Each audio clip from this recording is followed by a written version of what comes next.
Hello class, अभी हम discuss करेंगे characteristics of creative learner, factors affecting creativity and measuring creativity. तो start करते हैं कि जो क्रिएटिव लर्नर है उसके अंदर क्या क्या उसकी विशेषताएं हैं या characteristics of creative learner.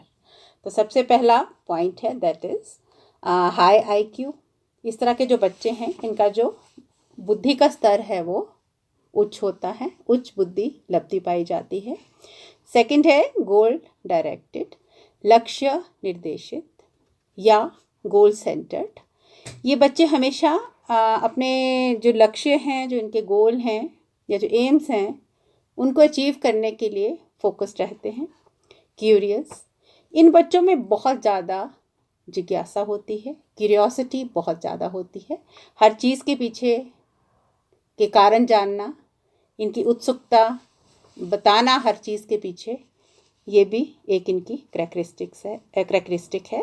Then confident, ये आत्मविश्वास से भरपूर होते हैं, डिफरेंट होते हैं, आम बच्चों से थोड़े हटके होते हैं।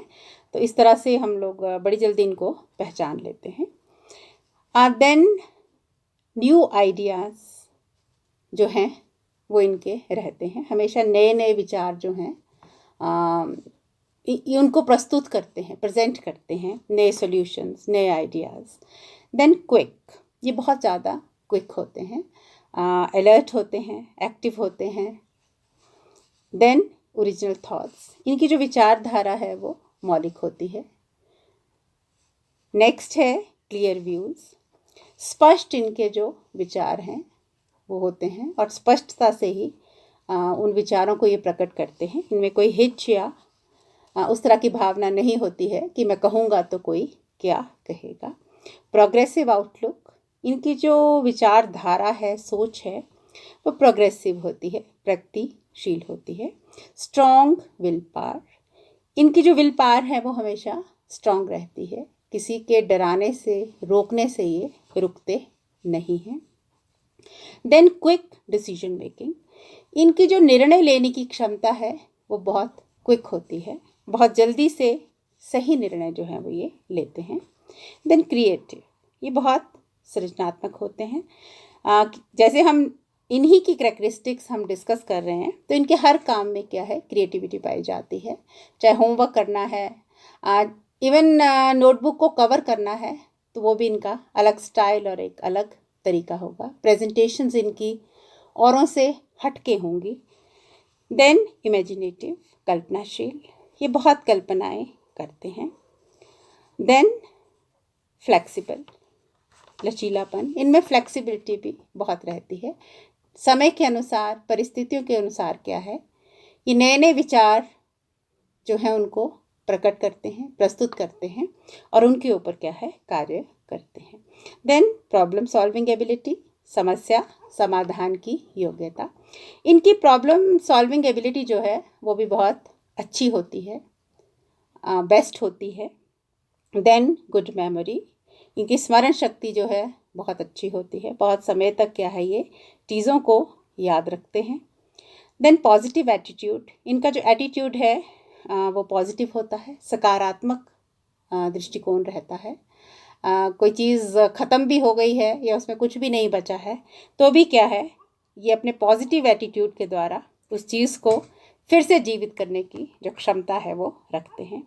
रिस्पॉन्सिबल होते हैं, रिलायबल होते हैं ये बहुत, कि इनको कोई कार्य दिया जाए तो वो 100% उस कार्य को करेंगे।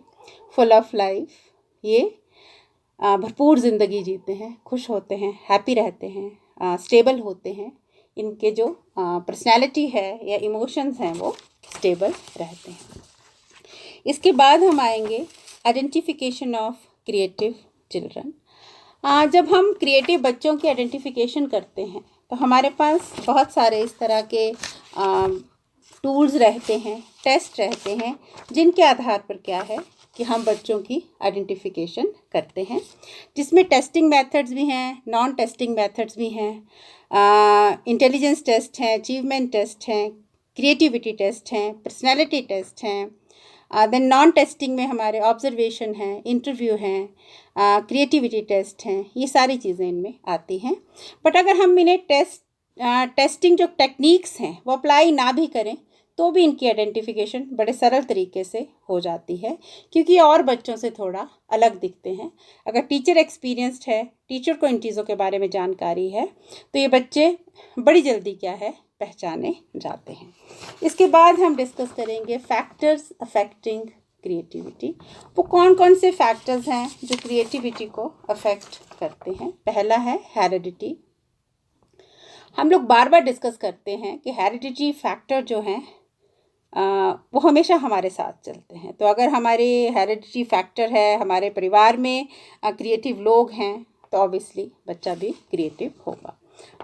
देन इन्वायरमेंट, हमें किस तरह का इन्वायरमेंट मिला है, हम किस तरह के इन्वायरमेंट में रह रहे हैं, वो भी क्या है हमारी क्रिएटिविटी को प्रभावित करता है। देन सोशो इकोनॉमिक स्टेटस, हमारा जो सामाजिक तथा आर्थिक जो स्टेटस है वो भी क्या है क्रिएटिविटी को अफेक्ट करता है। इंटेलिजेंस, हम पहले भी डिस्कस कर चुके हैं कि अगर हमारा बुद्धि का स्तर अच्छा है तो ऑब्वियसली जो क्रिएटिविटी है वो भी इन्हेंस होके आएगी।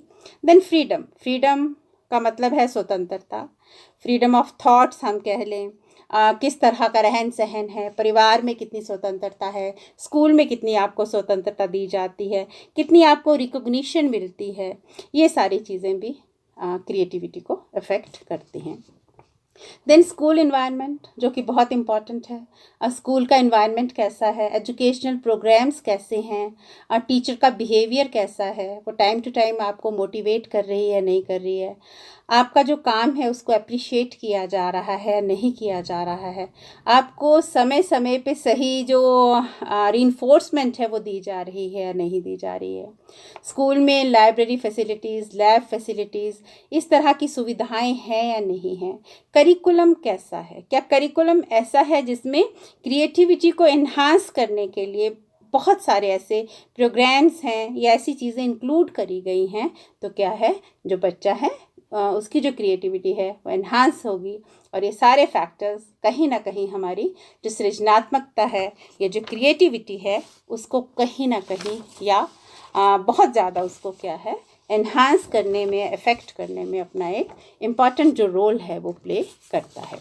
इसके बाद हम डिस्कस करेंगे वो है role of teacher in developing creativity. हालांकि हमसे ये पूछा नहीं गया है सिलेबस में, बट फिर भी बहुत सारी चीज़ें ऐसी हैं जो हिडन रहती हैं, तो इनके बारे में जानना भी हमें बहुत ज़रूरी है, क्योंकि आप टीचर बनने जा रहे हैं तो ऑब्वियसली ये चीज़ें आपको पता होनी चाहिए। अब रोल ऑफ टीचर में क्या क्या है कि टीचर का जो रोल है वो किस तरह का होना चाहिए जो बच्चे की क्रिएटिविटी को एनहेंस कर सके। तो सबसे पहला जो पॉइंट है वो है टीचर शुड बी क्रिएटिव, अध्यापक का सृजनशील होना। सबसे पहले क्या है कि टीचर खुद क्रिएटिव होना चाहिए, उसे खुद पता होना चाहिए क्रिएटिविटी क्या है, ताकि वो इस चीज़ से अगर खुद प्रॉपरली इंट्रोड्यूस्ड होगा, उसके अंदर खुद क्रिएटिविटी के जितने भी तत्व हैं, एलिमेंट्स हैं वो पाए जा रहे हैं, तो ऑब्वियसली जो बच्चे हैं वो भी टीचर से सीखेंगे, क्योंकि टीचर हमेशा क्या है बच्चों को लीड करता है। तो टीचर शुड बी क्रिएटिव।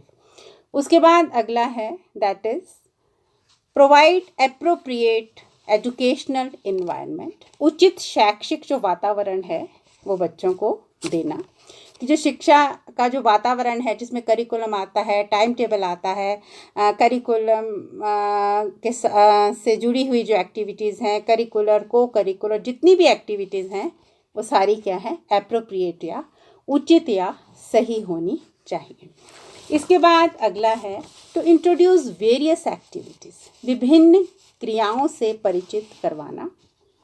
हाँ जी, बच्चों को हमें बुक वर्म नहीं बनाना है, हमें उनकी ऑलराउंड डेवलपमेंट करनी है। तो उसके लिए बहुत ज़रूरी है कि टाइम टू टाइम ढेरों क्रिएटिव टास्क स्कूल्स में इंट्रोड्यूस करवाए जाएं और बच्चों को उन कार्यों को करने के लिए प्रेरित किया जाए। इसके बाद है मोटिवेशन, प्रेरणा देना, क्योंकि टीचर जो है वो बच्चों को टाइम टू टाइम मोटिवेट करे। पॉजिटिव एटीट्यूड, जो अध्यापक है उसका जो दृष्टिकोण है वो सकारात्मक होना चाहिए। देन इसके बाद है डेवलपमेंट ऑफ गुड हैबिट्स, अच्छी आदतों का विकास करना। छात्रों में अच्छी आदतों का जो विकास करना है वो अध्यापक ही करेगा। सेल्फ कॉन्फिडेंस है, सेल्फ रिलायंस है, क्रिएटिविटी है, इस तरह विल टू लर्न है, इस तरह की बहुत सारी जो अच्छी आदतें हैं वो बच्चों के अंदर डालना। डेवलपमेंट ऑफ लॉजिकल थिंकिंग, तर्क संगत जो विचार हैं वो बच्चों के अंदर इनकलकेट करना। प्रॉपर गाइडेंस, हर क्षेत्र में सही निर्देशन देना। Then encouraging original flexible thinking, जो मौलिक विचारधारा बच्चों की है उसे प्रोत्साहित करना। डेवलपमेंट ऑफ इमेजिनेशन, कल्पना का विकास करना। हम सब जानते हैं कि कोई भी कार्य करने से पहले हम कल्पना करते हैं। अगर राइट ब्रदर्स ने कल्पना ना की होती तो शायद आज एरोप्लेन जो है वो नहीं होता। तो इसलिए बहुत ज़रूरी है क्रिएटिविटी के लिए इमेजिनेशन की ओर बच्चों को प्रेरित करना कि इमेजिनेटिव थिंकिंग क्या है। अगला है जिसके अंदर बहुत सारी एक्टिविटीज़ हैं वो करवानी, जैसे सेमिनार्स हैं, प्रेजेंटेशंस हैं, क्विज़ हैं, कल्चरल एक्टिविटीज़ हैं, स्पोर्ट्स क्लब्स, एनएसएस हैं, सोशल वेलफेयर करवानी। देन आउटिंग्स, पिकनिक्स, कई तरह के कॉम्पिटिशन जिनमें पेंटिंग कंपटीशन है, ड्राइंग कंपटीशन है, ग्रुप डिस्कशन है, ये सारे कार्य करवाने। एग्जीबिशंस लगाना, फेयर लगाना टाइम टू टाइम, क्राफ्ट है, ड्रामा है, आर्ट है, फ्रीडम ऑफ थॉट्स हैं, ये सारे कार्य क्या हैं, रोल ऑफ टीचर के अंतर्गत आते हैं। अब इसके बाद हम आएंगे जो हमारा लास्ट इसका पार्ट है, दैट इज़ मेजरिंग क्रिएटिविटी, कि क्रिएटिविटी जो है उसकी मेजरिंग कैसे करी जा सकती है या कैसे की जाती है। हमारे पास काफ़ी इस तरह के टेस्ट रहते हैं लैब्स में, हमारी लैब में भी अवेलेबल हैं, बट आजकल थोड़ी प्रॉब्लम चल रही है तो ये चीज़ें हम आपको नहीं दिखा सकते हैं। नहीं तो हर बार क्या है, जब ये टॉपिक पढ़ाया जाता है तो साथ ही साथ आपको जो टेस्ट हैं, क्रिएटिविटी से जुड़े हुए टेस्ट हैं, वो दिखाए जाते हैं और आपसे प्रैक्टिकली करवाए जाते हैं। मैं पहले भी डिस्कस आप लोगों से कर चुकी हूँ कि जो टेस्ट होते हैं, चाहे इंटेलिजेंस टेस्ट है, चाहे क्रिएटिविटी टेस्ट है, इनके लिए हमारे पास क्वेश्चनर अवेलेबल रहते हैं, साथ में एक मैनुअल होता है। मैनुअल में किस तरह से इस टेस्ट को कंडक्ट करना है उसका पूरा कॉन्स्टिट्यूशन होता है, गाइडलाइंस होती हैं, पूरा डायरेक्शंस हमें दी जाती हैं उसमें। तो उनको फॉलो करते हुए क्या है, हम जो टेस्ट हैं वो कंडक्ट करते हैं और फिर फार्मूलाज दिए जाते हैं, उनको अप्लाई करके क्या है, हम एक रिज़ल्ट तक पहुंचते हैं जिसके द्वारा हम आइडेंटिफाई करते हैं कि कौन कौन बच्चा कितना क्रिएटिव है। तो यहाँ पे मैं कुछ टेस्ट के नाम जो हैं वो हम डिस्कस कर लेते हैं। तो एक तो है Baqer Mehdi's verbal and non verbal test of creative thinking. Baqer Mehdi ने डेवलप किया है ये टेस्ट 1973 में। वर्बल नॉन वर्बल दोनों तरह के इसमें टेस्ट पाए जाते हैं। जब भी हम लॉकडाउन से फ्री होकर कॉलेज पहुँचेंगे तो ये हम टेस्ट करेंगे, जो बहुत इंटरेस्टिंग है और इसको आप भी इंजॉय करेंगे और साथ ही साथ मैं भी इस तरह के जो टेस्ट हैं उनको इंजॉय करती हूँ।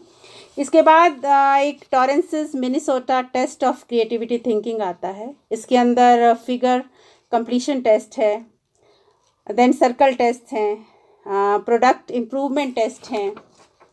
इस तरह के काफ़ी टेस्ट पाए जाते हैं जिनके द्वारा क्या है, हम देखते हैं या क्रिएटिविटी को मेजर करते हैं। तो आज के लिए इतना ही। Thank you class, thank you so much.